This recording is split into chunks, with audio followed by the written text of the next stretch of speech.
लोकसभा चुनाव को लेकर दिल्ली का सियासी पारा चढ़ गया है। बीजेपी की मजबूत छवि से मुकाबला करने के लिए अरविंद केजरीवाल ने कांग्रेस से हाथ मिला लिया है। अरविंद केजरीवाल अगर अकेले चुनाव लड़ते तो उनकी पार्टी के लिए दिल्ली में अपना अस्तित्व बचाना भी मुश्किल हो सकता था। ऐसे में अपना अस्तित्व बचाने के लिए आम आदमी पार्टी ने कांग्रेस से हाथ मिला लिया है कि कांग्रेस से हाथ मिलाकर कहीं कुछ वोट मिल जाए जिससे इज्जत बच जाए। अब तक दिल्ली को लेकर जो भी सर्वे आए हैं सभी सर्वे में बीजेपी की जीत दिखाई गई है। 2019 के लोकसभा चुनाव में बीजेपी को दिल्ली की सभी 7 सीटों पर 50% से ज्यादा वोट मिले थे।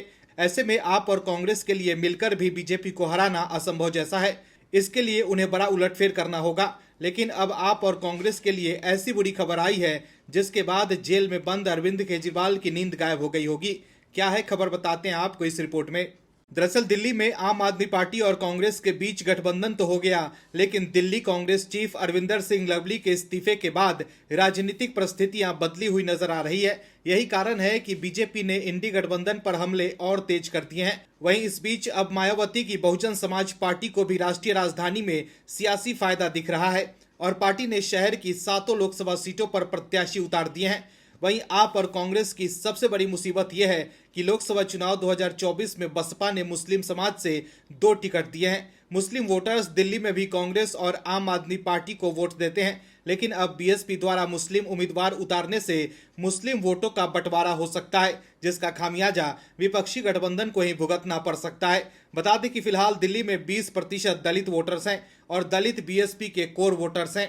हालांकि इनका एक हिस्सा आप और कांग्रेस में जा चुका है, जबकि एक हिस्सा बीजेपी के साथ जुड़ा हुआ है।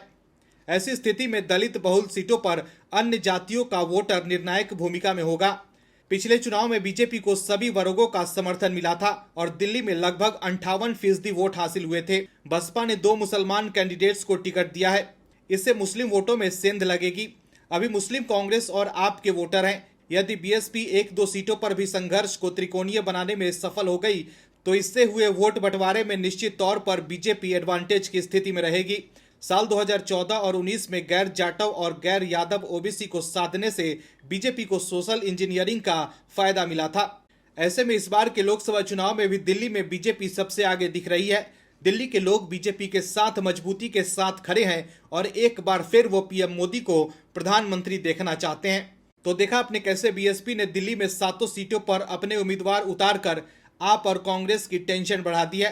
एक तरफ जहां बीजेपी 50% से ज्यादा वोटों के साथ फ्रंट फुट से खेल रही है, तो वहीं विपक्षी दल आपस में ही लड़ रहे हैं। ऐसे में इस बार भी दिल्ली में विपक्ष के लिए खाता खोलना मुश्किल हो सकता है।